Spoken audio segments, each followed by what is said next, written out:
হ্যাঁ, good morning friends. আমি সৈকত এবং আমার হাতে রয়েছে এক কাপ কফি। তার সাথে তোমাদেরকে সবাইকে স্বাগত জানাই আজকে সুন্দর দ্বিতীয় গুড মর্নিং। আর আজকে হচ্ছে আমাদের আসাম পার্ট 2। সো আমি এখন সকালবেলায় কটা বাজে ঘড়ি কাটা 8:15, একটু দেরি করে ঘুম থেকে উঠলাম, কারণ মানে গতকালকে আমরা অনেক রাতে ঘুমিয়েছি। মোবাইল দেখতে দেখতে ঘুম আসছে না, আর একটা এক্সাইটমেন্ট আলাদা যে আজকে কী করবো কী করবো। আমরা আজকে যাব উমানন্দ ঘাটে।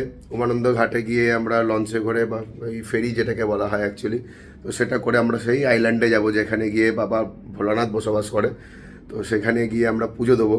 তো পুরো ট্রিপটা তোমাদেরকে দেখাচ্ছি কীরকমভাবে গেলাম, কোথায় গেলাম। আর বাইরের ওয়েদার খুব খারাপ বস। এখান থেকে মোবাইলে দেখছি বৃষ্টি হচ্ছে বৃষ্টি হচ্ছে, মানে স্লাইটলি রেন এরকমভাবে দেখাচ্ছে। সেটা আমরা একদমই অ্যাকসেপ্ট করে নিই, মানে কিছু করার নেই। এনিহাও, আর ওয়েদার যদিও খুব ভালো, কিন্তু কেন জানি না মনে হয় যে আমাদেরকে কোনো কিছু আটকে রাখতে পারবে না। বৃষ্টি একটু, ইয়েস, আমরা তো বাঙালি। আলটিমেটলি দেখা যাক, হয়তো বৃষ্টি কমে যেতেও পারে, কিন্তু খুব খারাপ আবহাওয়া, মানে মনে হচ্ছে যেন মানে সকাল নয়, এটা বিকাল এরকম। Anyway, thanks for watching. আর স্টে টিউন, দেখতে থাকো কী কী আসছে আরও।